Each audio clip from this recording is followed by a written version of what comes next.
Order. Senator Carper's on his way, but just been told we can get going here. I want to keep my opening remarks very brief because we do have votes, and I want to make sure we get to testimony. But I want to thank the witnesses for your very well thought out, well prepared testimony. Certainly written testimony. Looking forward to your oral testimony. I want to thank you for your flexibility. We've obviously moved the hearing up. We have in this committee agreed upon a mission. And the mission is pretty simple: to enhance the economic and national security of America. If we focus on that goal, a goal that we all share, I don't know whether you're Republican or Democrat, we really share that. And particularly when it comes to the cybersecurity hearing about sharing information to protect our cyber assets, it's also a goal we share. So if we concentrate on that, recognizing there are different viewpoints on this, I think we have a far better chance of actually succeeding. So when Senator Carper gets here, we'll give him a chance to have an opening statement. The tradition of this committee is to swear in witnesses. So I'd ask the witnesses to stand. Raise your right hand. Do you swear the testimony you will give before this committee will be the truth, the whole truth, and nothing but the truth? So help you God? Thank you. What I'd like to do is get right into testimony then. And I will start with Mark Gordon. He is the Executive Vice President and Chief Information Officer of American Express. He previously served as CIO of Bank of America and Best Buy. Mr. Gordon, your Thank you, Chairman Johnson and members of the committee. As you heard, my name is Mark Gordon. I'm the Executive Vice President and CIO at American Express. I oversee the global technology organization for our company as well as information security. And I really appreciate the opportunity to testify before this committee on information sharing. It's a topic that I'm very passionate about. Based on my experiences as CIO across both the retail sector and the financial services sector in Fortune 100 companies, I would strongly urge the committee to move forward swiftly with information sharing legislation. I believe that effective information sharing may actually be the single highest impact, lowest cost, fastest to implement capability we have at hand as a sector and as a nation to raise the level of capability against the many and varied threats that we face. The way I like to think about it is an attack against a single company can be the entire sector's and nation's defense, quickly shared. I realize you're familiar with the threat landscape, and we've included many examples in my written testimony on the nature and the scale of the threats we face. I won't go through those now. What I would emphasize here is that while cybercrime is growing meaningfully for us and across industries, we are increasingly concerned about what appears to be the convergence of players' capabilities and intentions, namely nation-state players or those with nation-state capabilities with a particular intention around destructive intent across industries. In response to these threats, the financial services industry has invested literally billions of dollars to protect our networks. But there are steps that we can take together within and across industries and with the government to make the total ecosystem more secure. And while there is some sharing of information today, I would characterize it as highly variable within industries and especially highly variable across industries. And meaningful legislation, I believe, would expand both the quality and volume of cyber information sharing and raise the security level overall for all of us. But legal barriers and the threat of lawsuits are obstacles to information sharing today, and that's where legislation that provides targeted protections from liability and disclosure is sorely needed. And there are a few notable items that I would also emphasize today in terms of attributes of information sharing that we believe are particularly important and for effective information sharing and to have the desired results. First is an emphasis on real-time sharing. Second is liability and disclosure protection, not just for sharing, but also for acting within one's own network on the information that's shared. Third, that the protections that are afforded in terms of liability and disclosure and so forth are extended not just to government-sanctioned entities, but to private entities, businesses sharing among themselves. We feel that's actually very, very important. And finally, that the sharing needs to be bidirectional. That is to say, we believe the government should be directed to share in the right way classified indicators only known and knowable from the government. We think that's a big value add to this proposition for for the private sector as we protect our customers' information. Finally, we are committed to protecting the privacy of our customers' information and believe that concerns around privacy protection should be discussed but can be effectively addressed in the legislation. Again, I just want to thank you for asking me to be here today. We look forward to working with this committee and other members of the Senate and House, and look forward to helping in any way that we can. And that concludes my prepared remarks, and would be happy to answer questions. Well, thank you, Mr. Gordon. Our ranking member has arrived, so Senator Carper, do you have some opening comments? As we say in Delaware, bienvenido. Bienvenido. We're happy you're here. Looking forward to this hearing. This timely, important topic. Let's see what we can learn from all of you. Thank you. Thank you for that. Our next witness is Scott Charney. He's the Corporate Vice President of Microsoft's Trustworthy Computing Group, where he focuses on security and privacy of Microsoft's products. Scott has also worked for PricewaterhouseCoopers and is Chief of the Justice Department's Computer Crime and Intellectual Property Section. Mr. Charney, you have the floor. Chairman Johnson, Ranking Member Carper, and members of the committee, thank you for the opportunity to appear today at this important hearing. My name is Scott Charney, and I am now the Corporate Vice President of Trustworthy Computing at Microsoft. It is good to see the committee's first hearing of the 114th Congress focuses on cybersecurity. I commend this committee and the members of the Senate for addressing one of America's most complex challenges. Let me start by describing the cyber threat. The threat comes in two forms. First, there are opportunistic criminals who, like burglars testing doorknobs, do not care who falls prey as long as someone does. Second, there are actors described as advanced persistent threats because they are intent on compromising a particular victim. These two different types of threats require somewhat different responses.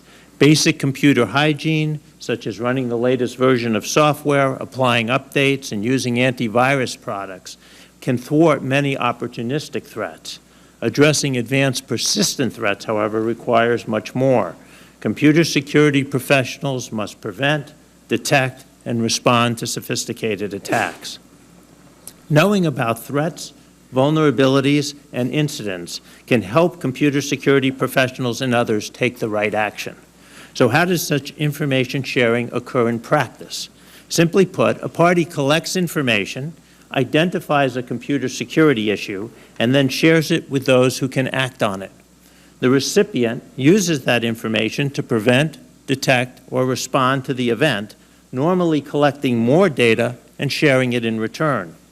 Often, parties are added to the process as the evidence dictates. Throughout this process, all parties will maintain the data responsibly, protecting its confidentiality as appropriate. Does this work? Absolutely. For example, Microsoft has partnered with other companies and law enforcement agencies to take down 2 botnets which had infected millions of computers around the world and were each responsible for over $500 million in financial fraud. So if information sharing is so important and so helpful, why is such sharing limited? The short answer is that those with critical information are often unable or unwilling to share it. They may be unable to share it due to law, regulation, or contract, all of which create binding obligations of secrecy and expose a company to legal risk if information is shared. There are also other risks. For example, a company that discloses its vulnerabilities may suffer reputational risk, and such a disclosure may even make security matters worse if hackers leverage that information for further attacks against that company or anyone else. In light of these issues, how can information sharing be encouraged? While my written testimony detailed 6 core tenets that must guide any information sharing proposal, let me describe the most important tenets here. First, privacy is a fundamental value and must be protected when sharing information. While users around the world may have different views about privacy, they want assurances that the information they entrust to others is used properly and protected. It is also important that governments adhere to legal processes for law enforcement and national security requests and do not use computer security information sharing mechanisms to advance law enforcement and national security objectives. Second, government and industry policies on information sharing should take into account international implications. Many U.S. businesses are multinational companies. If not properly constructed, rules in the U.S. can discourage foreign markets from using U.S. technology products and services, as well as lead to reciprocal requirements that could undermine U.S. security. Third, while information sharing has benefits, it also poses business risks that must be mitigated. As noted, sharing information can expose an organization to legal, regulatory, contractual, and reputational risks. Any information sharing regime must attempt to reduce these risks by providing appropriate liability protections. Finally, information sharing need not follow a single structure or model, and governments should not be the interface for all sharing. Information sharing already occurs through both formal and informal processes, within industry and between industry and government, and sometimes across national borders. There is no single model because situations and desired outcomes differ. Flexibility is critical. With current practices and those tenets in mind, how should we think about information sharing legislation? In a nutshell, Congress should ensure that existing information sharing arrangements are left undisturbed, ensure the protection of civil liberties, and reduce disincentives to sharing. This can be done in the following three ways. First, the legislation should be scoped to cover information that reasonably enables defenders to address cyber threats. Second, the legislation should be designed to protect privacy and civil liberties by requiring data be anonymized, restricting secondary uses, protecting against inappropriate disclosure, and requiring the government to seek a court order when attempting to pierce the veil of anonymity. Third, the legislation should grant appropriate liability protections for sharing information while recognizing that companies must fulfill their contractual obligations to their customers. Thank you for the opportunity to testify, and I look forward to working with the committee on this effort. Thank you, Mr. Charney. Our next witness is Peter Beshar. Beshar, thank you. He is Executive Vice President and General Counsel of Marsh & McLennan Companies. Before joining Marsh, Scott was the partner in Gibson, Dunn & Crutcher. Mr. Beshar. Thank you, Chairman Johnson, Ranking Member Carper, and members of the committee. The evolution in the sophistication and intensity of cyber attacks in 2014 was astonishing. And as bad as it was in 2014, it got worse in the last month. In December, the German government reported that hackers had caused massive damage to an iron plant by disabling the electronic shutoff systems that turned off the furnaces. And this escalation of cyber attacks reflects a troubling threat posed to our critical infrastructure. I'd like to focus my remarks this afternoon on cyber insurance.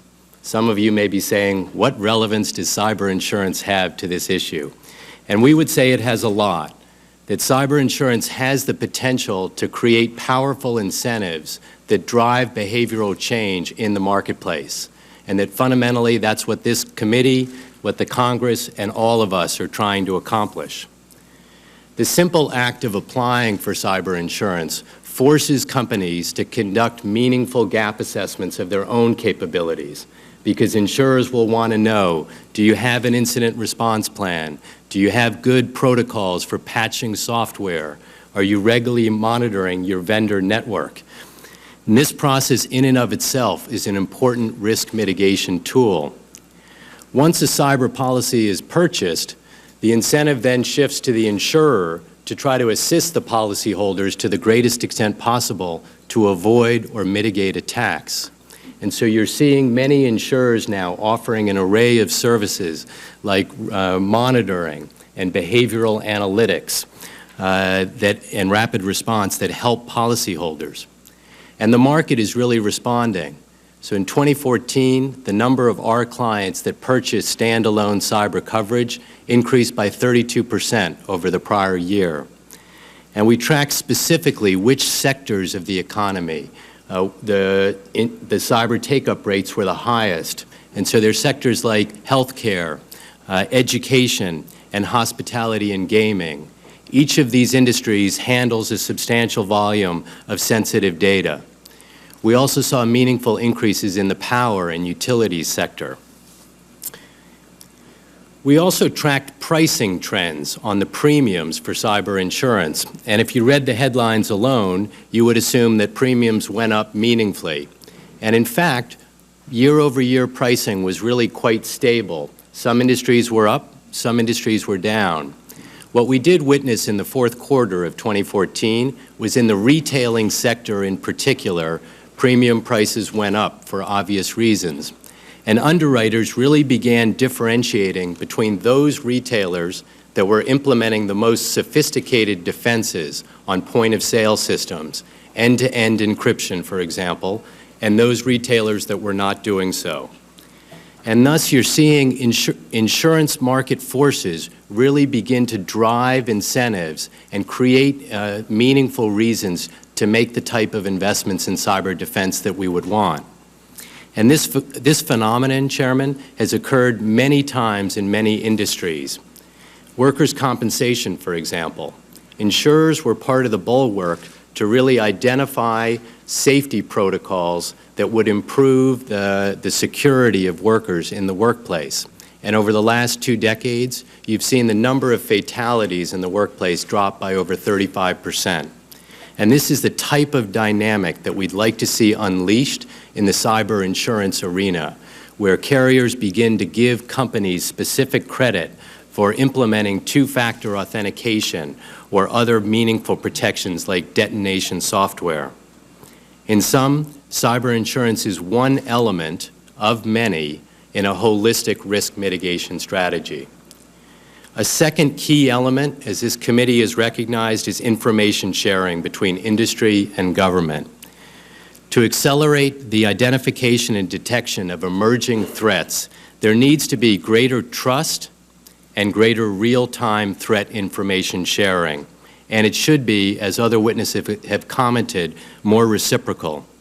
Accordingly, we support the sharing of cyber threat indicators like malware threat signatures and known malicious IP addresses, provided that reasonable liability protections and privacy considerations are addressed.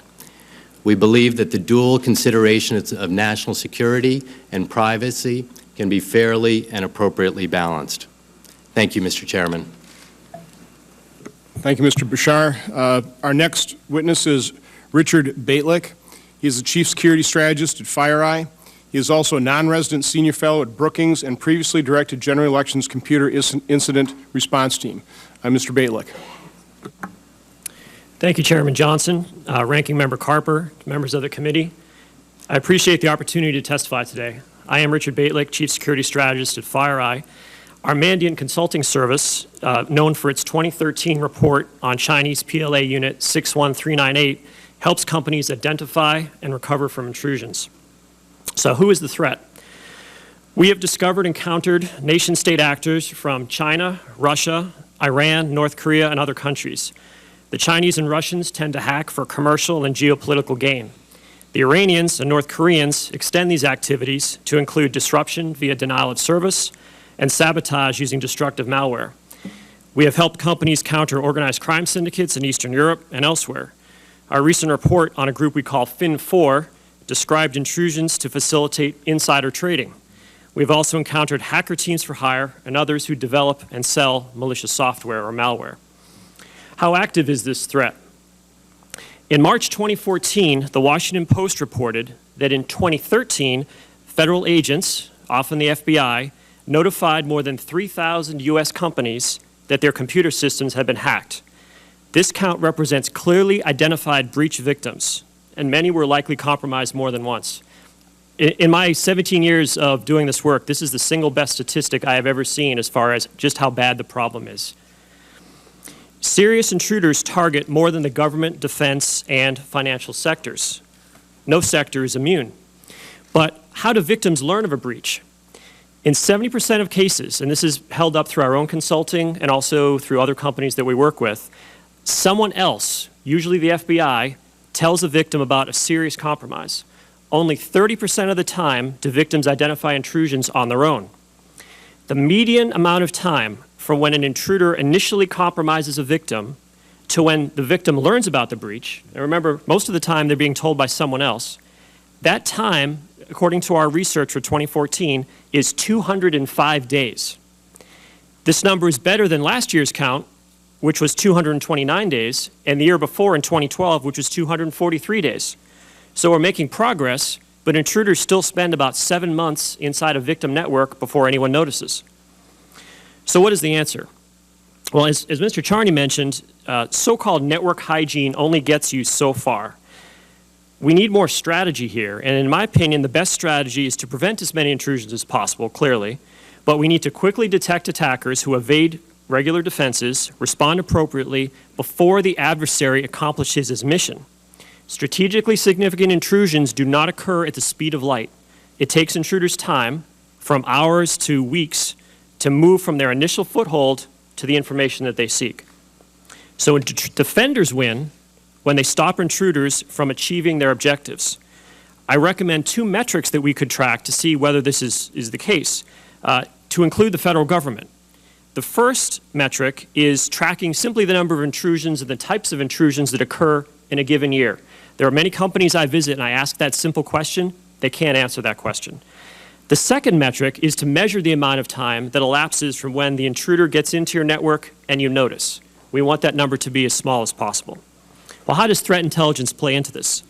Threat intelligence refers to the tactics, tools, and procedures used by intruders to abuse software and networks.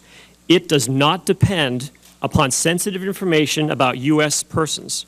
And I'll note that the President's proposal is compatible with this definition of threat intelligence. Will that help?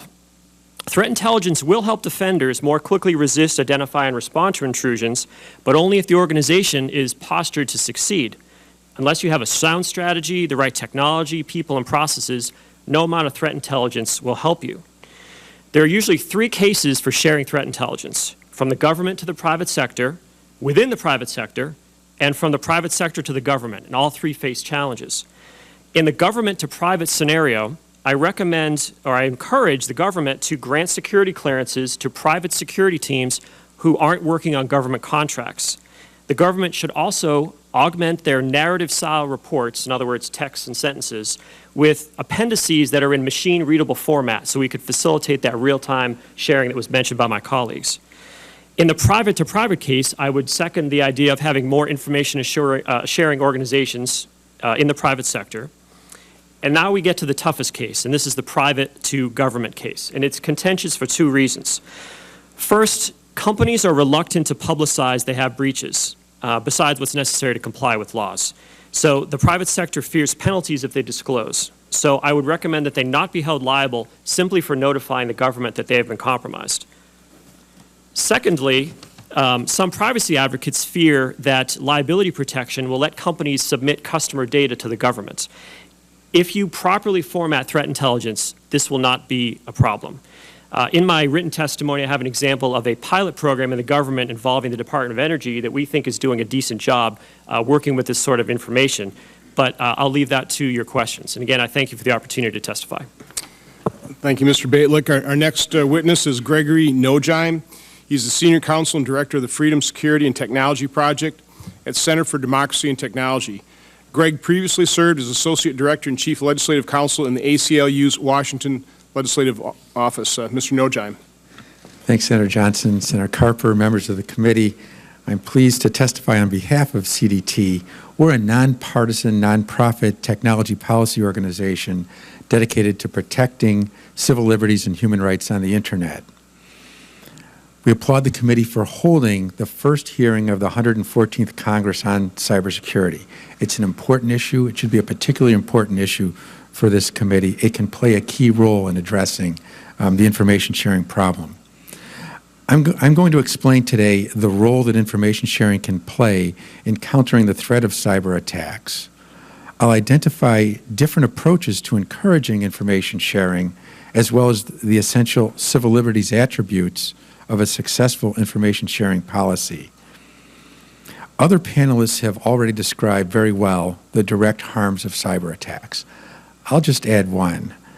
Major cyber attacks on Target, JP Morgan Chase, Home Depot, Sony Pictures, they command the headlines so much that in addition to the direct harms, these large-scale attacks also threaten to chill use of online services and of the Internet itself.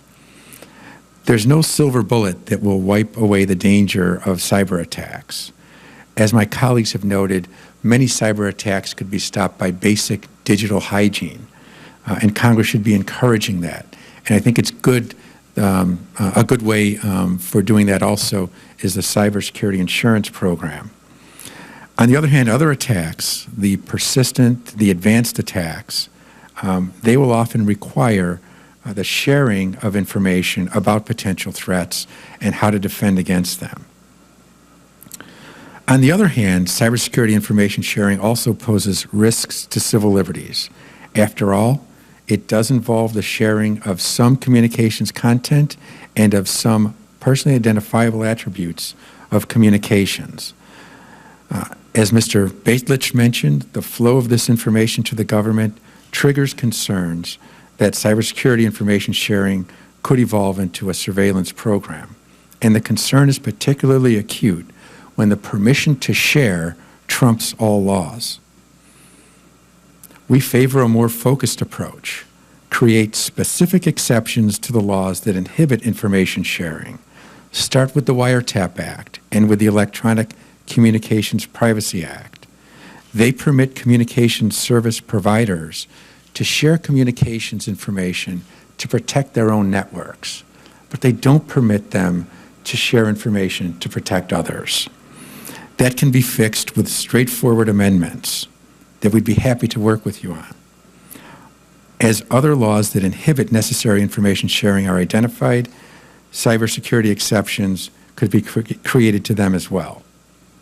The broader, riskier approach of trumping all laws that might otherwise stand in the way of information sharing requires exacting civil liberties protections to prevent abuse.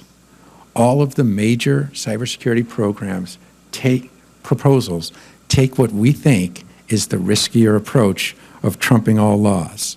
The White House bill does it, CISPA did it, and so did CISA, the Senate Intelligence Committee's bill from last year.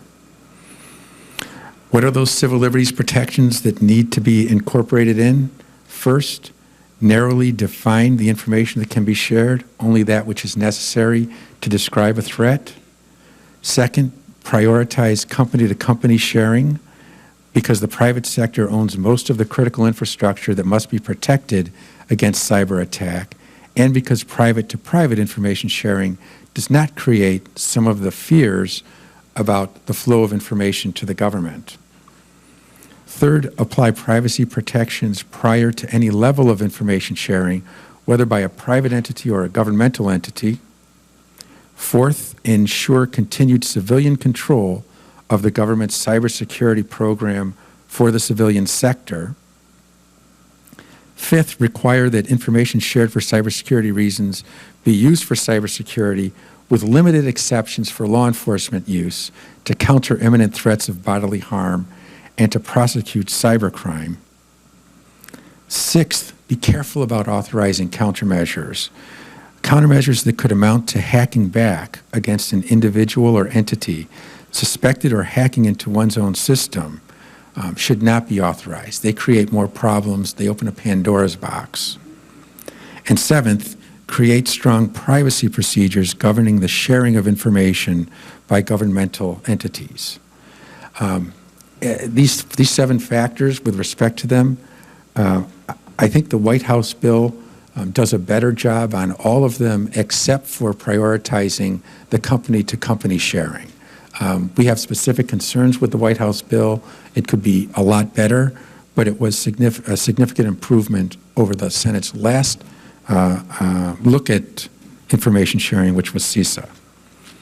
I close by observing that today is Data Privacy Day. It's a day observed around the world for promoting data privacy. Let's work together to ensure that cybersecurity information respects data privacy, even when it's shared, and helps preserve the Internet as a great engine of communication, innovation, and prosperity. Thank you. Thank you, Mr. Nojheim. Again, thank you all witnesses for your thoughtful testimony.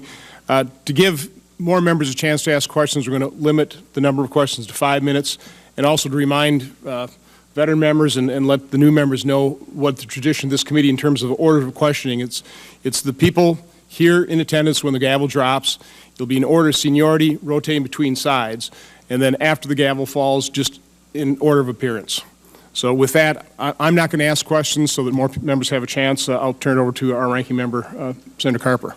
I want to thank the chairman for yielding his time to his ranking members. I might check. Okay. We do a lot of oversight work here. We do a lot of asking of studies by GIO and others. Sometimes we just send letters in order to change behavior.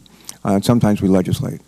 And we're going to be, last year when we were in the 113th Congress, we legislated in 3 or 4 different respects with respect to cybersecurity. We sought really to bolster the capabilities of the Department of Homeland Security on that front.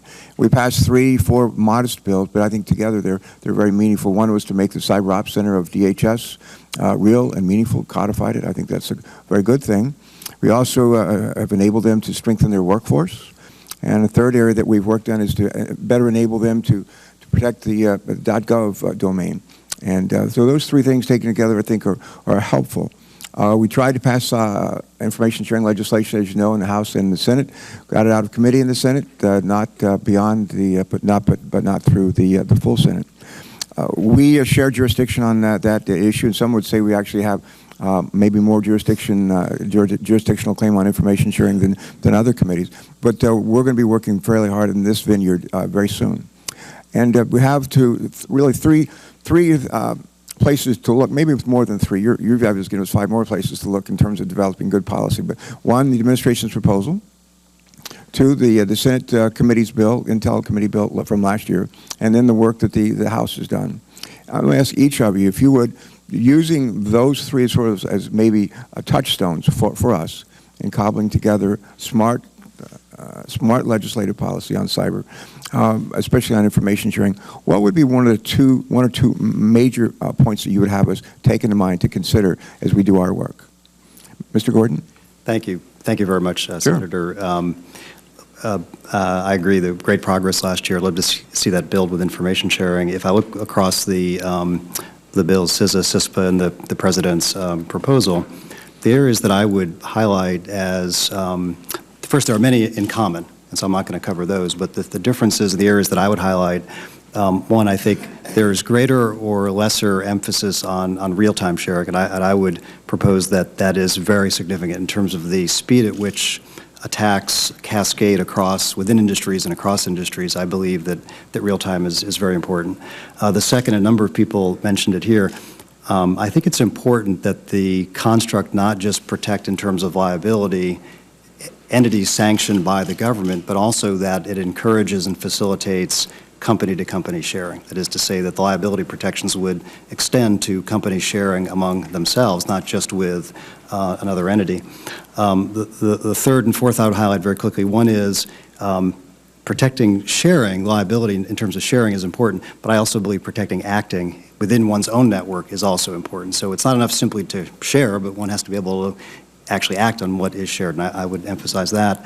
And then the final one, which a number, I think, of folks have mentioned as well, that for us is very, very important, is the bi-directional nature of sharing. I believe that as I reflect on it, both the CISA and CISPA bills did have a great deal of focus on basically requiring the government to get more active in sharing, particularly in classified indicators shared in the right way, whereas I believe the President's proposal is silent on that. And I believe that bi-directional sharing, I feel, is very, very important. And for us, there are the threats that we experience that we can share across the private sector. Typically, those occur while we are under attack. So what we're sharing is essentially information about an attack that's unfolding. What the government has access to that we simply is not known to us are the attacks that could take place and the nature of those attacks. And I think that would be tremendous value add. So I would include the bi-directional sharing in terms of emphasis. Good. Thanks, Mr. Johnny. Thank you. I agree with the points made. I think certain bills didn't go far enough on the civil liberties side.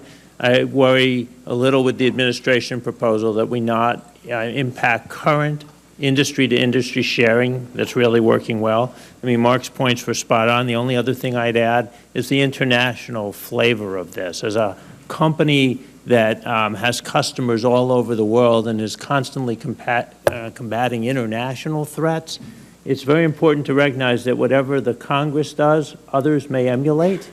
And so, for example, the U.S. government could say, tell us about every vulnerability you know about. And you could say, well, that would be really interesting to know.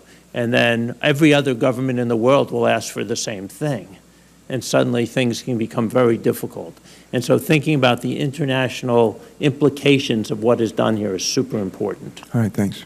Mr. Chair, my time is expired. Okay. No, I'm sure. Okay, please, Mr. Bashar, maybe I should just shorten it up just a little bit, if you will, please. Very Thank you. briefly, Senator Carper, 2 points. First, there's a hierarchy of data that would be of interest to the government that sits in these companies' hands.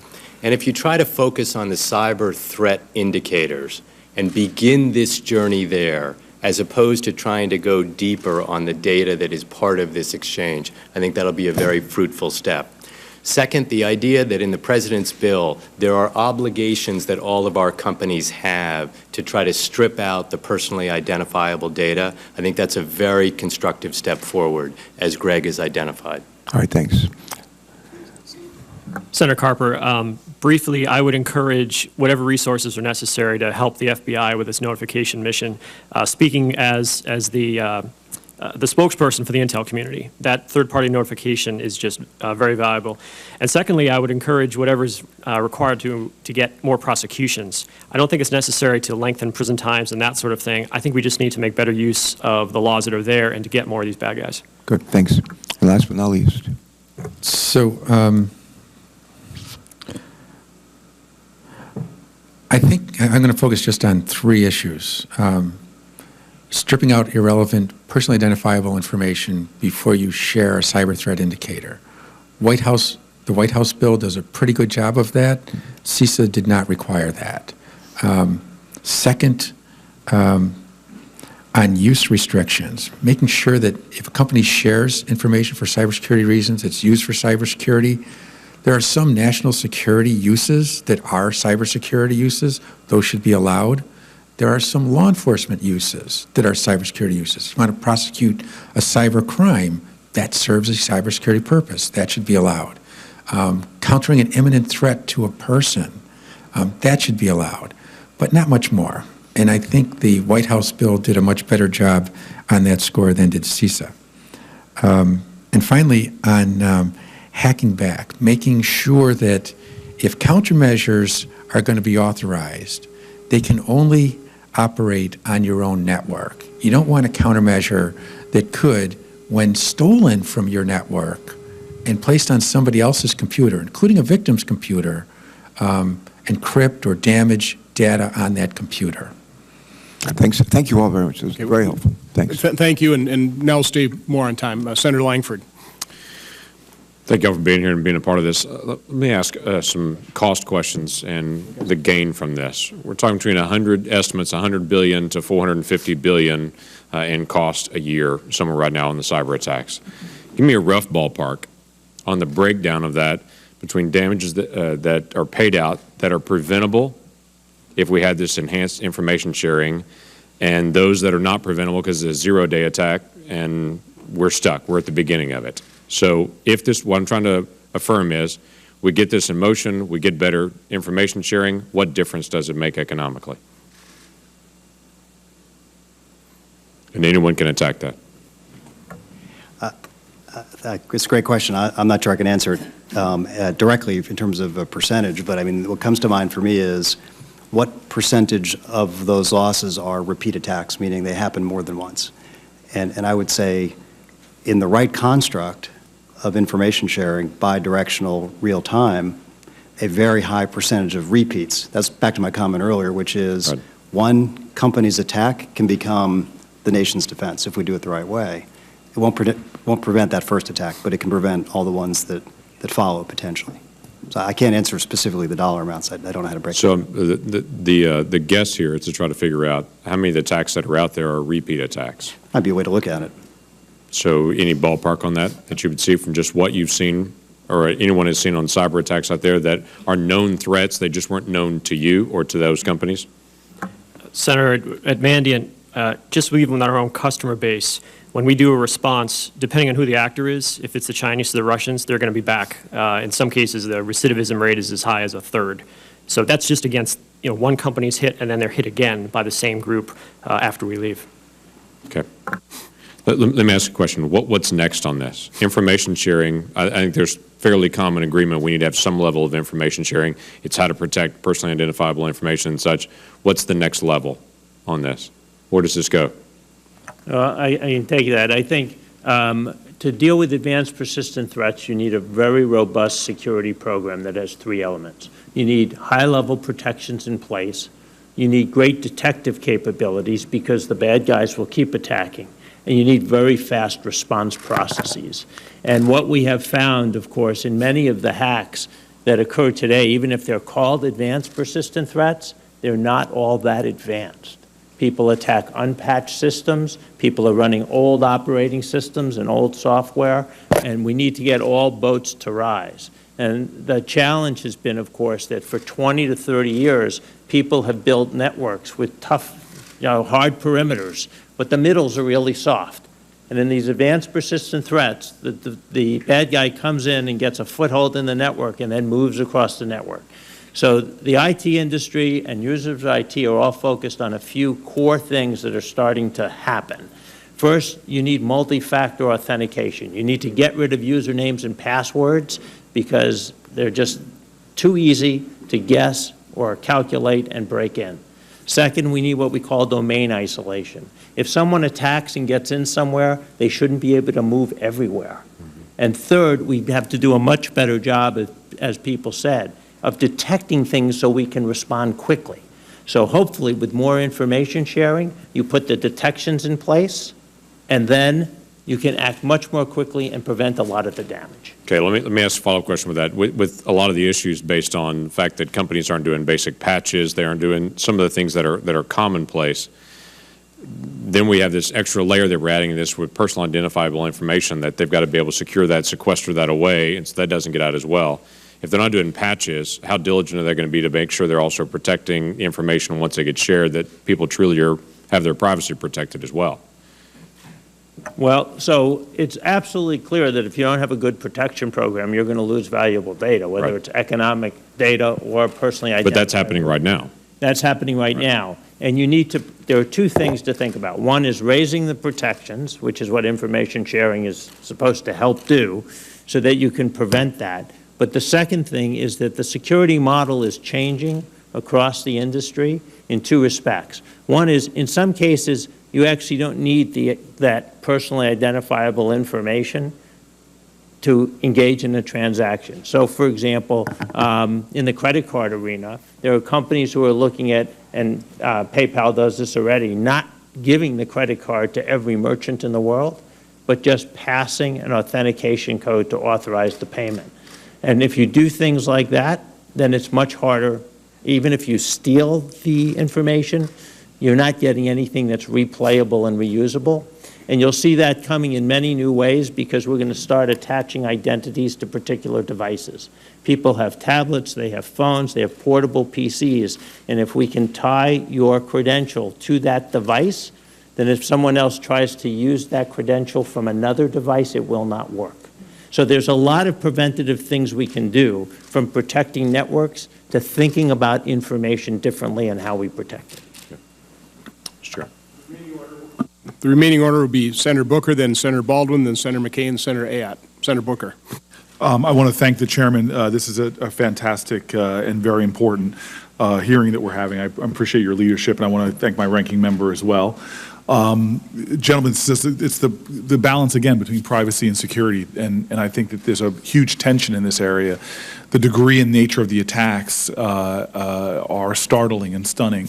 And I guess I just have a really quick questions that should be very brief. But the first is, what role does the government have, being that so much of this, so many mistakes are being made in, as what's called the hygiene area?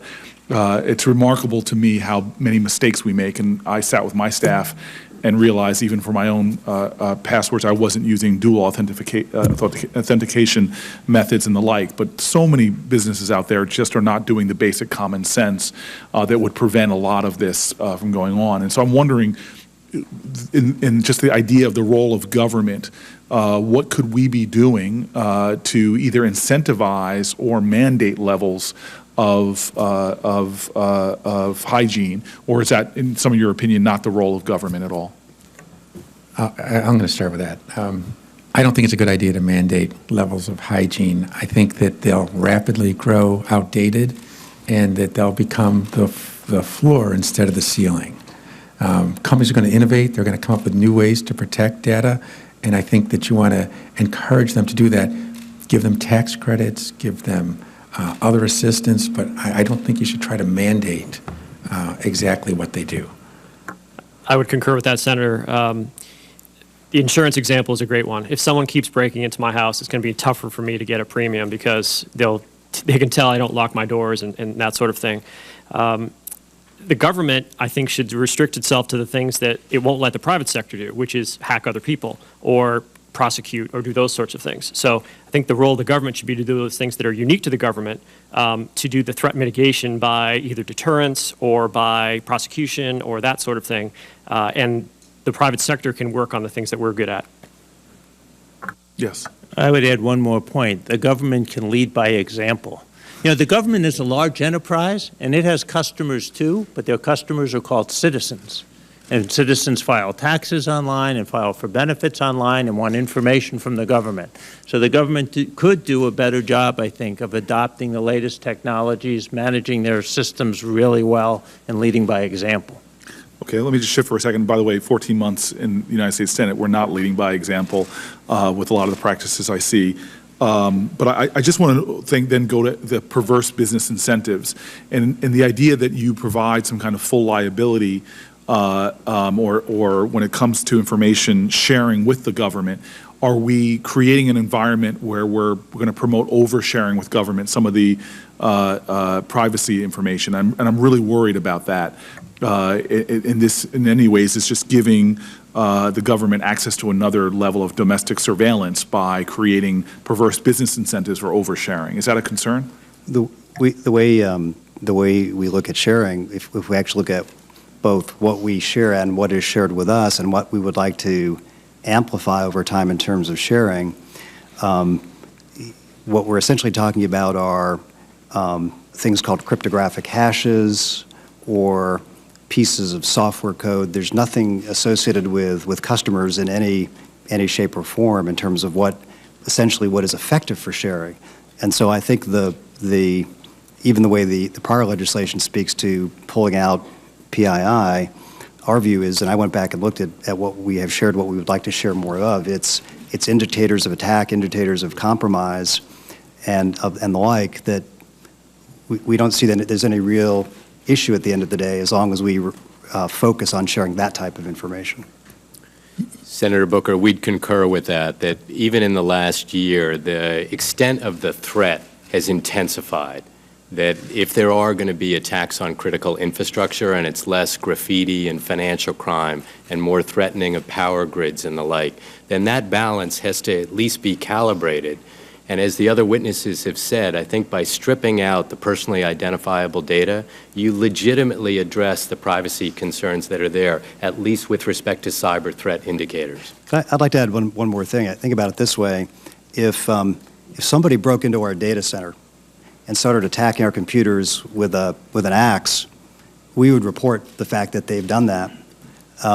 If they broke into our data centers and started siphoning off customer information, we would report the same thing. The analog for me here is I'm reporting the axe that got used and the fact that siphoning is occurring. I'm not even reporting because I don't know in most cases who it is. So that's the nature of what we're talking about sharing, essentially, is the fact that an axe was taken to our data center. Senator, 3 steps. There's 3 steps here. First, you narrowly define the information that can be shared. It's got to be necessary to describe the threat. Second, you require companies to look for and strip out any personally identifiable information that's not relevant to the threat. And third, you make it so that the liability protections only operate when the companies play by those rules. That would do the trick. Can I add one point to that? There are times when we do need to do attribution and find source. So if you only share anonymous data, you can protect and detect, but you can't deter.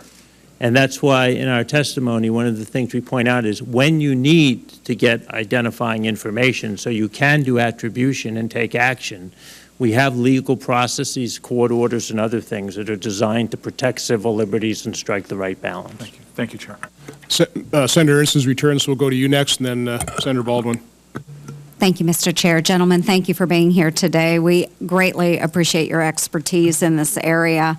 Iowa, just in recent years, has really become a tech hub. We have Google located there, Facebook. We have Microsoft coming soon to West Des Moines. But we also have many financial institutions, insurance companies, both large and small. We have a lot of small business. So when we're talking about this, we largely think about those larger entities, but what can we do through a voluntary process to assist and encourage small businesses to voluntarily share information and do it in a way that is not cost prohibitive or time prohibitive for those smaller groups? I'd love to hear your thoughts on that. Thank you. Senator Ernst, this may sound counterintuitive because a lot of people have worries about the cloud, but to tell you the truth, the cloud may be, assuming you use a worthy cloud provider who has their act together, the cloud is a great benefit. I advise many small startups, and they don't build out networks the way we did 10 or even 15 years ago. They do everything on the cloud. So if the cloud providers, Google, Microsoft, and Amazon and these others have a robust security program, and they protect, or the users protect how they access those services using two-factor and other methods, that's actually a pretty good scenario. It takes the IT duty away from that mom-and-pop shop and puts it in the hands of some professionals. Senator Ernst, I'm proud to report that we have 1,500 employees in Urbandale, and it's a terrific workforce and a great asset for our company. Thank you. It's similar to Senator Lankford's question that it is difficult to visit burdens on small and mid-sized enterprises that are perhaps customary and commonplace for the larger companies.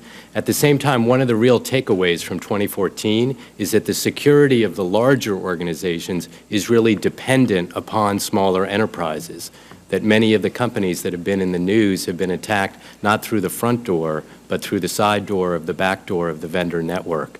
So things like the administration's cybersecurity framework, the NIST framework, I think is a helpful, relatively straightforward tool to try to assist small and medium enterprises to go through some of the steps that we're talking about. Any other thoughts? Thank you, Mr. Chair. Senator Baldwin. Thank you, Mr. Chairman and Ranking Member, for holding this hearing. I really appreciate it. I have a couple of questions I want to get out there, but I wanted to actually start having heard the response to Senator Booker's first question about, the appropriate government role. And I just want to make sure I understand your responses as really coming from the business enterprises that you have the expertise in, because as I've looked at it, I've seen perhaps areas where we should have a more robust government role when we deal with things like I know Mr. Bashar, you mentioned the electrical grid, critical transportation infrastructure, some of our infrastructure. Is that fair that you are really answering for your industries and not, or is this advice throughout, no matter what type of attack we're looking at? Please, I just want to clarify that for the record. Do you want to just go down that, Mr. Gordon? The role of the government question, in the context of hygiene, which I think was a substantial part of it, I would concur. I feel that, first of all, the definition of hygiene is very dynamic. I mean, it literally changes day to day. I don't think the government should have much of a role in that. And I would say the market is very quickly taking care of that in terms of boards paying attention to hygiene. I think that is an increasingly smaller problem. The other dimension, which I think is outside the purview of this discussion, but I do think the question of the role of the government in preventative action and in deterrence, I think that is still unclear, probably to some greater or lesser degree, not the role of the private sector. In my written testimony, I talked about the 4 roles of government relative to IT, because in addition to being a large enterprise with customers, they also do have a traditional public safety and national security responsibility. And I'm a big fan of market forces, and they work great for innovation. but it's hard to make a market case for the Cold War. You know, when you have a national security imperative, the government often has a major role to play. And part of that is that as a large enterprise, they are attacked a lot.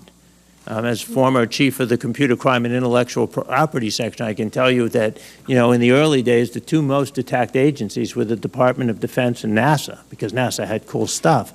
And the government has this information and often knows of threats and shares it with industry, which makes us more effective in protecting the ecosystem and our customers. And then there's also the question of how to deter particularly these nation-state attacks. Microsoft has been very vocal that we need norms for the Internet. You know, we have norms for state behavior in a range of areas, like money laundering and weapons of mass destruction. We actually don't have norms for cyber activity. And so we see nation-state activity that it would be very hard for the private sector to fend off. I mean, nation-states can put spies in your organization. It's well known that a Russian spy was arrested at Microsoft. You know, how does a private company fend off a well-funded, persistent nation-state attack? And so the government can help by helping establish those norms and in the right places taking steps to help, you know, regulate the behavior of others, so to speak. Okay. I'm hoping to get to another question, so either real quick or... Please. Okay. So for Mr. Najim, you talked, I really appreciate your analysis of the three principal proposals and your recommendations to strengthen them. Just narrowing in on the Obama administration's cybersecurity proposal, obviously critical details have yet to be finalized in that, including for privacy guidelines. So I'm wondering, what are your recommendations for first defining what constitutes personally identifiable information, and second, for sharing cyber threat data that includes such personal identifiable data? We went through an exercise of trying to list all the types of personally identifiable data that we're talking about.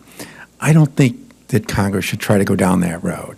We didn't know years ago that IP addresses could become personally identifiable with additional information. Maybe some people knew it, maybe some people didn't. But the fact of the matter is that sometimes the aggregation of information can make it personally identifiable when people thought it wasn't before that. So rather than going down the road of trying to list the particular categories, I think it's better to require that personally identifiable information be stripped out and then task DHS with coming up with the list through a notice and comment process that will change over time, and everybody will know it'll change over time. So I don't think you want to go down the road of trying to list that in the statute. And then when it comes to removing it, when it's not necessary to describe a threat, I think that's going to happen naturally in the automated process of sharing threat information.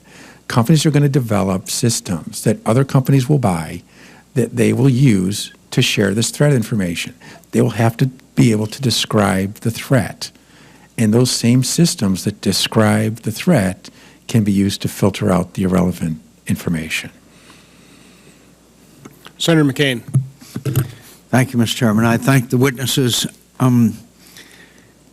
A week or so, or a couple of weeks ago, an armed forces network that was hacked into, and not only were radical messages showed up on the screen, but also names and addresses of individuals. And I don't think a lot of Americans know that Armed Forces Network is at every base, every ship, every installation, defense installation of any size, not only in the United States, but in all our bases all around the world. So it was a pretty clever action on their part, and I think pretty sophisticated. And not only did it give them a propaganda coup, but most people believe that Armed Forces Network is run by the Armed Forces. It's not. It's contracted out to a commercial organization. And it not only was propaganda, but also when names and addresses of people are put out, it obviously poses a direct threat to literally their lives. What happened? What could we have done to prevent it? And what do we need to prevent something like that in the future? Is that you, Mr. Charney, or Mr. Gordon, whoever wants to take that? Well, first and foremost, many large organizations outsource IT functions, and it is absolutely crucial that their outsourcing contracts have requirements for security and privacy that meet the needs of the party that's hiring the contractor. So the Pentagon should have been smarter. I have a lot of friends in the Pentagon. I think they're great. But certainly their contract should require that the information be protected at the right level. And now with things like the NIST framework, ISO standards, there's more and more ways to audit and measure the security controls in an environment. And so, for example, for a lot of our cloud-based customers, they now ask to see our audit reports, which we share, because they want to make sure before they entrust their data to us that we are taking the necessary steps to protect it. And we have to enforce that through contracts with customers. So again, whoever in the Pentagon let that contract didn't let the right contract. Either that or the term was in the contract, but no one evaluated whether the contractual terms were being followed. Mr. Gordon, do you have any comment? Not a lot to add other than when you look at the most common attack vectors, websites is one. And so companies put a lot of energy, one of the most prominent is websites. So companies put a lot of energy into a set of controls, around that. I'm not familiar with actually what the vulnerabilities were that were breached, but I agree with Scott, and I think that the right third parties and businesses put those controls in place to prevent those kinds of breaches. Senator McCain, I think on paper, almost anyone looks good, but the proof is when you can test it and find out if your defenses are strong. If someone had, I'm sure you're familiar with the term red teaming, if someone had red teamed against that user account or a system or a network and found, wow, it's very easy for me to get in here, I'm not going to cause any damage, I'm going to report back to the owner. It took me 5 minutes to break into this system, and you fix the problem before a bad guy finds out. That's one way to avoid it.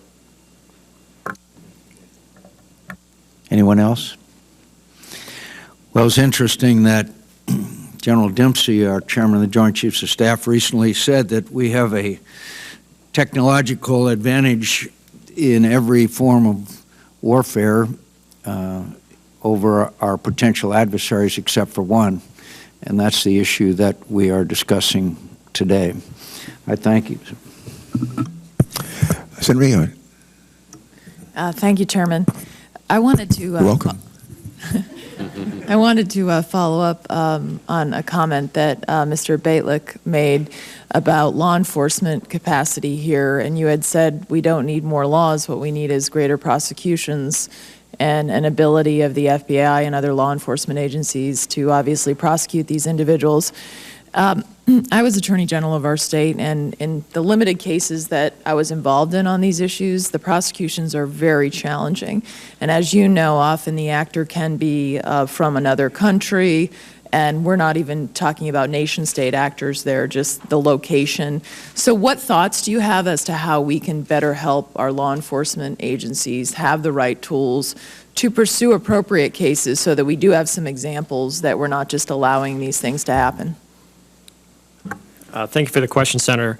I think there's a couple angles to it. One of them is, as you mentioned, with overseas actors, international cooperation. If you are a hacker and you're in the United Kingdom and you're attacking the United States, that's a bad situation for that hacker. We're going to work with our partners and we're going to get them back. If you're in an Eastern European country or some other location, so international cooperation is first. Second is training. You need to be trained to do this sort of work. You need to know how to carry off a successful prosecution, what are the defenses that could be there, and how to collect the information properly. It's very similar to what we saw in the intel world in warfare. Guys used to go in, smash the computers, and then they'd bring back fragments, and you realize you couldn't use it. You had to teach them how to collect evidence and that sort of thing. And the third part is you have to make it a career path. We saw this with the turnaround in the FBI now, where it's now a career path to be an intel person, it's a career path to be a cyber person. You need to have that sort of recognition and success for following those. Thank you. I was very interested on the discussion we've had that Senator Ernst had asked about the challenges for smaller and mid-sized businesses. Having been briefed, for example, on the Sony hack, and that obviously was a nation-state actor, but frankly, that's a larger company where even some of our larger companies don't have all the protections in place that need to be there.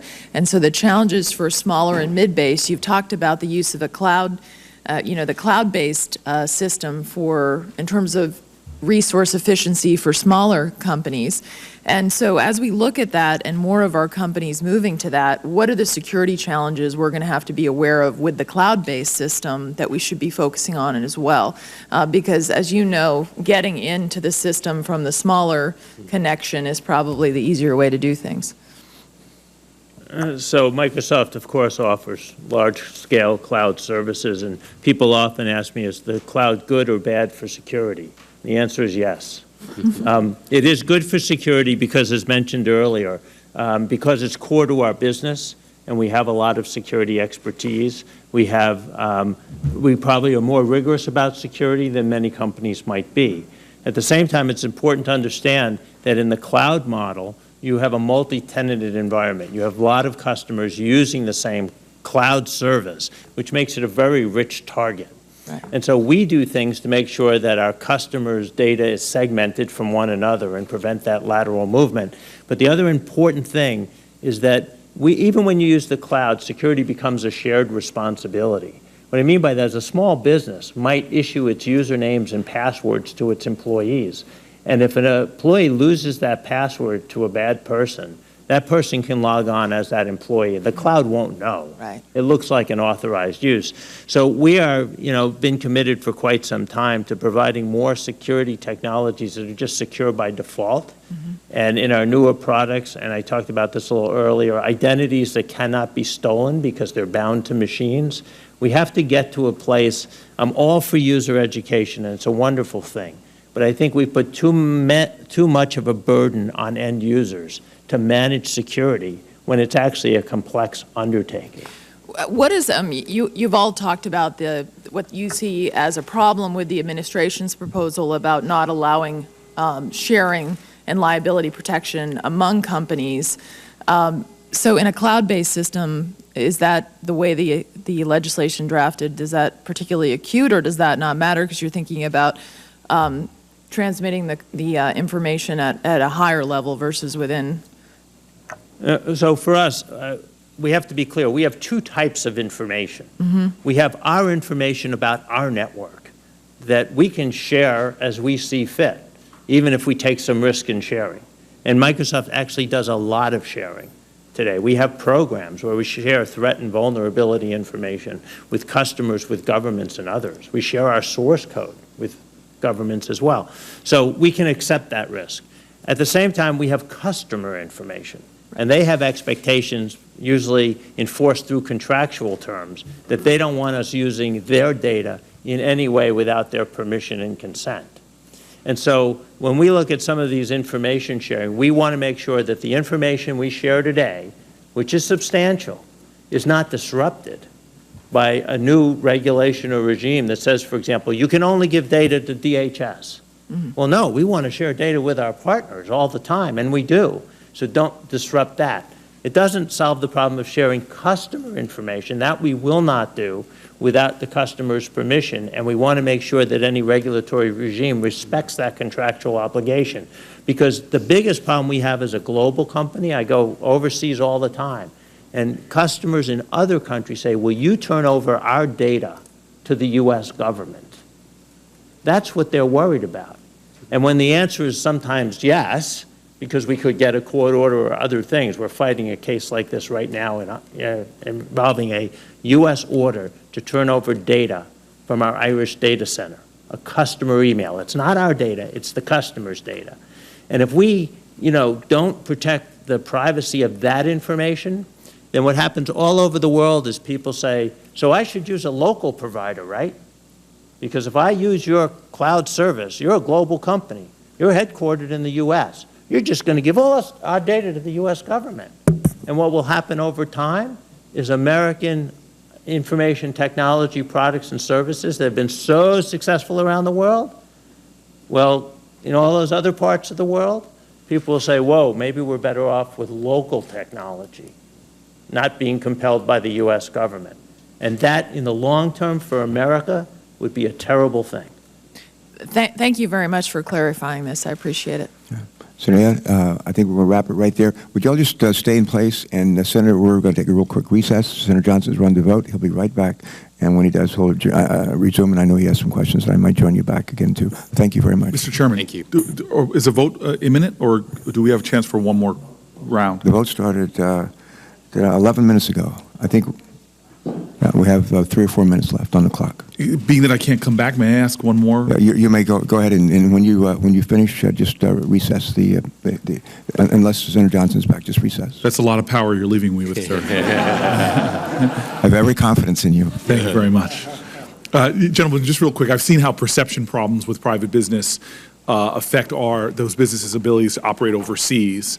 And I've seen comments by high-level officials here that then make, other countries demand that our American companies have servers located in their country as well. Do you have any concerns about us sharing information, companies sharing information with the federal government agencies, then making foreign countries more concerned about those companies operating in their nations? I think it's a legitimate consideration, Senator Booker. So the draft legislation really speaks about exempting companies that provide information from U.S. civil and criminal liability. If there is data from Europe or other parts of the world that is embedded in some of the information, a question at least arises of the scope of that liability protection. Okay. Any other thoughts of the chill that it could be creating, or something we should worry about? Well, we have had to grapple with this problem post the Snowden disclosures where, governments and customers all over the world have expressed concern about relying on U.S. technology. And we have been very clear that we do defense, not offense. We don't put back doors in products. We don't turn over encryption keys. Where you can get stuck at the end of that discussion is if the U.S. government does compel the production of data, and does it with a non-disclosure order, there is some risk to the foreign enterprise that their data will be turned over to the U.S. without their notice. Right. Without notice. And that does worry them. What we've tried to do is explain to them, because I think this is true, government access is a business risk. It's really what it is. I was with a group of chief security officers in France, and I knew some of them were running very old technology and weren't current on their patching and hygiene. And they started talking to me about U.S. government access if they put their data in our cloud. And I said, okay, so you have networks that are wide open and hackers can get in and steal all your stuff, but you're worried about putting it in my more secure cloud because the U.S. government might get it. Who are you more worried about? Hackers or the U.S. government? Right. What business are you in? I mean, if you're in terrorism business, you should be worried about the U.S. government. Senator. But it still does create friction in the system. So after the Snowden disclosures, a number of the U.S. companies said, we're not going to voluntarily turn over information to the NSA. Okay? Now comes along cybersecurity legislation. Some of the iterations of the legislation say it's all voluntary, right? Companies will voluntarily share information. Some of the information is going to be from their customers. So if a company's going to play by those rules, how can it promise that it's not going to share information with the NSA if the legislation says anything you share with a government agency for cybersecurity reasons must immediately be shared with all these other agencies, including the NSA? That was a problem in the CISA bill, the Senate bill, that never came to the floor, that I don't think you want to repeat. I come back to the nature of what we're sharing, which is attack and threat information, and the sharing of that information only enhances our security for our customers in the U.S. and around the world, and that's how we think about it. Thank you for holding down the fort there, Senator Booker. I do have a number of questions I would like to put forward until the next vote is called, and then we'll wrap up the hearing. So again, I just want to thank all of you for coming here and taking time and really preparing some very thoughtful testimony, and I thought a really good response to responsive questions. Mr. Nojine, let me test my theory in terms of us all sharing the same goal. I think it's just true that if we don't get this under control, if we allow cyber attacks to continue, the threat in terms of loss of privacy really is even greater, correct? I think that if there was a major cyber attack, it's like the scale of the what triggered the attack on it's the cyber equivalent of the attacks on the Twin Towers, that we'd end up with a Cyber Patriot Act. So we share the same goal. We can, here in government, we can pass a law that can help. It's not going to be a panacea. It's not going to solve all the problems. But I think if everybody on all sides of this issue, if we work together, focus on that goal, let's face it, another, I hate to single out an instance, but another Target instance. I mean, their privacy is just destroyed. So we do share that same goal of trying to get to a particular result. Yeah, we do. What is the greatest threat? And I want to ask all of you this. When you take a look at the White House proposal, what's coming out of Senate Intelligence Committee, that's what we're going to be dealing with here in the Senate. You know, either of those two proposals, some kind of combination. What is going to be the biggest threat in terms of us crossing the goal line with a piece of legislation? I'll start with you, Mr. Nojine. The biggest threat that you're trying to avoid, or the biggest problem in the bill? I would say the biggest problem in the bill, as well as the outside interests in terms of attacking whatever is presented. I mean, kind of. In other words, what are the poison pills in some of these bills? What do we need to be worried about? What do we need to work on? Here's what I think you need to work on. First is ensuring that you properly define the information that can be shared, and that you ensure that any irrelevant, personally identifiable information is removed prior to the share. Second, make sure that whatever legislation, whatever rules govern the sharing of information within agencies of the government, that those procedures are clear and that they're strong and that they protect privacy. Third, I think you should prioritize company-to-company sharing, do more on that score. And I think also that you have to be mindful of the role that the intelligence agencies are going to play in the information sharing scheme.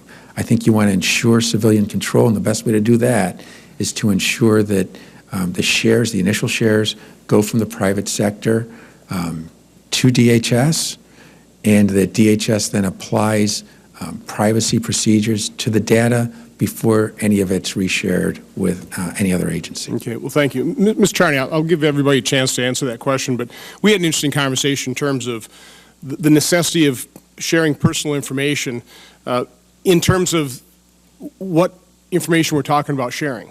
And you said there's no need whatsoever in terms of sharing personal information if we're just trying to prevent attacks. In other words, if we're sharing those threat signatures, no personal information is required at all.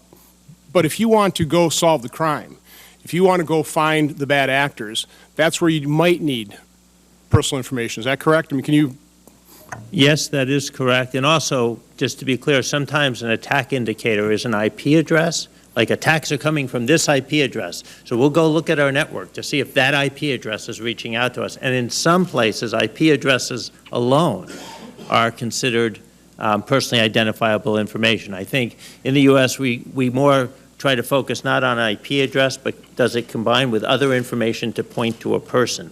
And I think the way to solve this problem generally about using PII is to make sure that when the government wants to get personally identifiable information, it uses the transparent judicial procedures already in place with which we're all familiar, and balance the competing interests between government access to PII and privacy. In other words, you go to a court system, you get a warrant in order to do that. Mr. Nojine, I just want to ask Mr. Nojine, does that comport with what you would be willing to do or agree to? First, you don't need a warrant for the IP addresses. It's a lesser process. Scott, I'm not sure that it's going to work that way. You know, at the end of the day, IP addresses are often needed to investigate a cyber attack, to find out where it's coming from. Companies are going to want to do that. the private sector information sharing entities that the White House envisions, I think they are going to get IP addresses that are relevant to the cyber attacks. They're going to get the IP address, and you can do an IP lookup, an open source.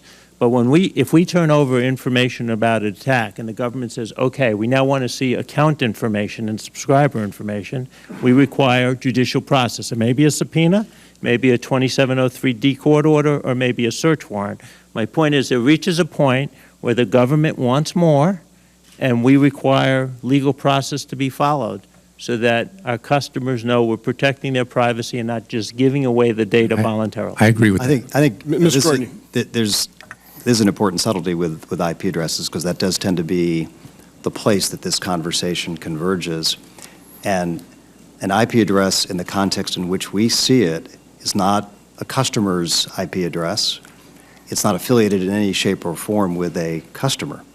When we see an IP address in the context of sharing, it is a place from which an attack is unfolding, or it is a place from which stolen data has been sent. That's all we know, and frankly, all in our context we care to know. And so sharing that would enable someone else to in turn block an attack from that same location without ever knowing who it is on the other end. I think law enforcement, attribution, that's where there are other dimensions to this, but I don't think it's a yes, no. I think there's a context to sharing. We would never share information related to our customers. This is information related to an attack. Hey, Mr. Shiny, real quick. Yes, and that's true for you and it's true for us. But if one of us was with a phone company or a cable provider that provided the internet access and the government said, here's the IP address, who's the customer? For them, IP address is more than just an attack vector. It might be a customer's name and Sure, but address. they'd require a subpoena for that. Then. Now you almost start going down the path of a question I also had.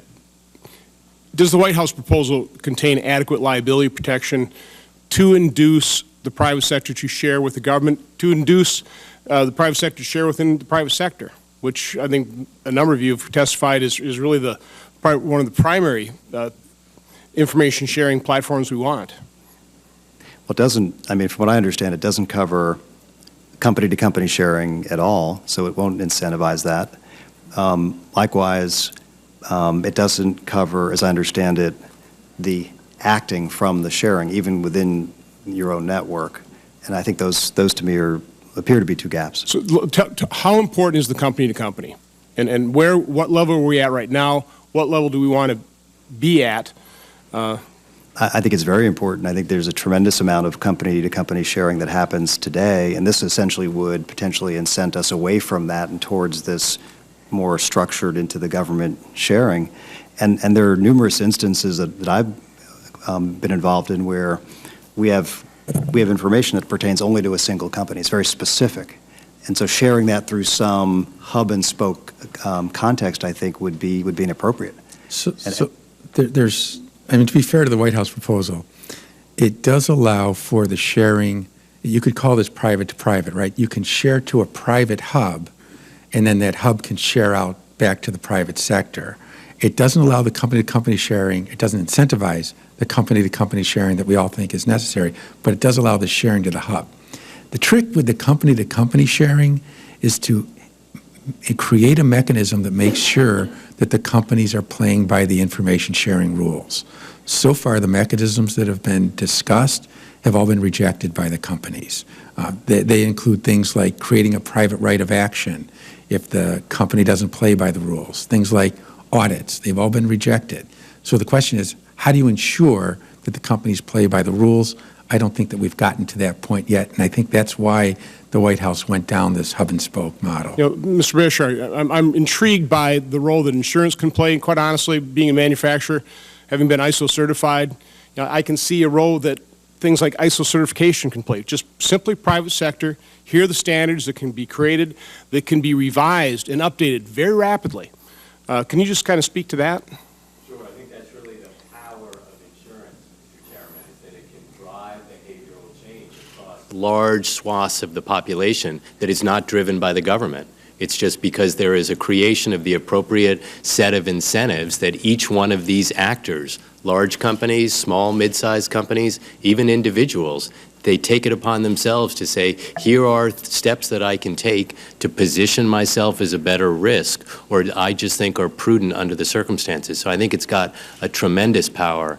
I think the administration's proposal has actually struck quite a nice compromise, that there are clear liability protections from civil and criminal exposure. There's the idea that it won't be used, the information, for extraneous purposes by regulators, and it won't be subject to FOIA requests or similar state laws. But then at the same time, there's an obligation on the companies to try to take out and strip out the personally identifiable information. So I think that's the path, quite frankly, to go down. Mr. Balick, can you kind of chime in on this? I was really struck by your testimony in terms of really what percentage of companies don't even know they've been hacked. And, you know, so can you just kind of speak to me in terms of where you think the hole is there? Well, Senator, I think part of the problem is that many companies measure the wrong things. The example I like to use is you've got a football team, and imagine if the way you determined how you were doing was to measure how tall all your players were, how fast they ran the 40, when they went to college, and then you took a look at them on paper and said, oh, that's how good we are. When really you need to find out how they play in the game, and that's where these metrics of how long has it been since someone broke in, and to when you discovered it, and what steps can you take, you know, technology agnostic, process agnostic, what are the steps you can take to reduce that count? I see this in the federal government. I mean, with the continuous diagnostic monitoring, all the emphasis is on make sure we're patched, make sure we're configured properly. That's all great, but that's hygiene. That doesn't tell you what's the score going to be when you get on the field and you encounter the adversary. Well, let's continue going down the road here, just in terms of looking at these proposals that are out there. What are going to be the impediments to putting something together and actually get it passed? And I'll start with you again, Mr. Balick. Yes, Senator, one of the biggest issues I see is there's a deficit of trust in the security community. Security community, since the Snowden revelations, up to the Snowden revelations, things were getting better. I mean, you had General Alexander appear at a hacker conference, DEF CON. There was real goodwill being built there. And then the Snowden revelations came out, and now we have this real trust deficit. I think one of the ways to perhaps address that would be to take a look at the Computer Fraud and Abuse Act. Some of the changes that have been proposed to that have really scared the security community into thinking that just being a researcher and trying to do the right thing and find vulnerabilities and report them so that they can be fixed could be a prosecutable event in and of itself. So maybe one of the ways to approach this is to pair reforming the CFAA so that it's friendlier to good hackers with this information sharing and try to address that trust deficit. Okay, Mr. Bashar. I think the focus, Senator, should really be on information sharing and the rebuilding of trust between industry and government. Personally, I think the intercompany issue should be pushed somewhat to the side. Mr. Charney. I agree that industry and government sharing is important. The other party I would think about is the customers, because the privacy concerns stem from the customers who want to entrust their information to third parties. And I think the discussion we've had today about how can we provide privacy protections for the data that's shared, but ensure that the data can be used with less risk of liability is the right formulation. Ms. Gordon? I agree. I think that's the one issue that looms around this. Otherwise, I think there's, at least for the private sector, tremendous support for this. And I think the conversation about removing PII in the way that we share information is a very reasonable approach that really would solve this. So that's a real critical aspect of this. You know, one thing we really haven't talked too much about, unless it was asked when I was gone, is really data or breach notification. And can you just kind of speak to the necessity for that, and you know, what problems that creates for any organization that is going to be required to do so? We'll start with you, Mr. Gordon. I think that having a national breach notification standard is appropriate and would actually be helpful, and especially one that supersedes the various, because you know there's every state has a version of it. It's very complicated to navigate. I think it's appropriate, and we should do it. Is that the only level we're at right now? Is just state? Have there been smaller jurisdictions that have offered any? I'm only aware of state at this point. Mr. Charney. Yeah, no, I agree with that. The only other thing I would pay attention to is when breach notification has to be given. There have been some proposals, for example, that there should be a definitive timeline, but very often when you're investigating these cases, it takes a while to figure out exactly what's happened and, who's been breached, and you don't want to give out partial notifications. You want to understand the scope of the adversary's activity and whether he's still in. And once you start giving notification, you've told the adversary that you're on to them. So there should be some reasonable time to give breach notification, but a time fixed in stone, like 48 hours, is not flexible enough. What would be a reasonable time frame? And again, that looks to me like any kind of time frame is somewhat of a conundrum. It is a little bit of a conundrum, and it certainly shouldn't be open-ended. But in all sorts of places, the law requires reasonableness and reasonable man standards, so to speak. And the reality is these cases can be very complex, and it can take a while to figure out exactly what happened and who should be notified. And what you don't want to end up in is notifying too soon and actually compromising the investigation and maybe even a law enforcement investigation. I'm assuming you're not going to give me a time frame. I'm not going to give you And that's actually reasonable. Mr. Bashar? Can I just, even it's backwards, I would completely support that. I think putting any time frame against it is nonsensical because every instance is different, and I think reasonable is the right standard. We strongly support a uniform federal breach notification standard, and our hope, Mr. Chairman, would be that it preempts the state regimes. Okay. Mr. Baitlick? Mr. Chairman, the one thing I would concur with my colleagues, but the one caution I would add is that breach has to be properly defined. There are many low-level things that get caught, stopped, and so forth. If you had to somehow report on all of those, it would be a disaster. Can you kind of typify some sort of level? I mean, we're talking about data breach. Now you're talking about when personal information is lost, and people really need to understand that so they can, either get, cancel your credit card or. That's right. You wouldn't want to define a breach as someone broke into a computer. You'd want to define it as they stole PII, something that the person who's affected wouldn't know otherwise, and they need to. No, going back to your testimony where 67% of the businesses that you're potentially auditing don't even know they've been breached. So are they? Right. So how do you account for that? Is this at the point where they actually are aware of it? Is that when the data breach notification requirement would hit in, or? I mean, you also have to account for that as well, right? Right. There needs to be some time because you can receive a notification and it may not actually represent a real problem. I've been involved with some of those as well. You do need some time to identify, yes, this notification does point to something real. And, for example, if someone stole dummy data that wasn't actually real and the Bureau noticed it, there's no problem there. It was dummy data for testing or whatever. But if you get the notification, you see this is real data, now I have to report. Mr. Nojine. So the biggest obstacle to passing information sharing legislation is failure to pass legislation to deal with the NSA's bulk collection program. I think you've got to do that before you get to cybersecurity information sharing, because everybody knows that some of this information shared under the cybersecurity program is going to end up at the NSA. And unless you do something to reform that, I don't think you can do the cyber first. The biggest obstacle to the data breach notification legislation is the way, for example, the White House bill preempts state laws that protect data that the White House bill does not protect.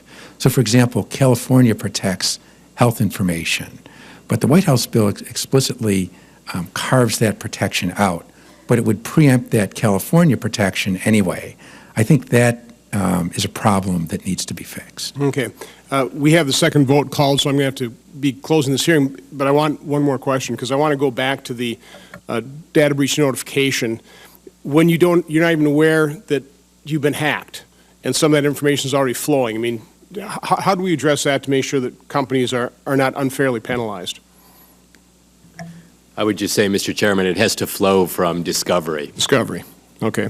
Very good. Well, again, I just want to thank all the witnesses for your, again, thoughtful testimony and answers to our questions.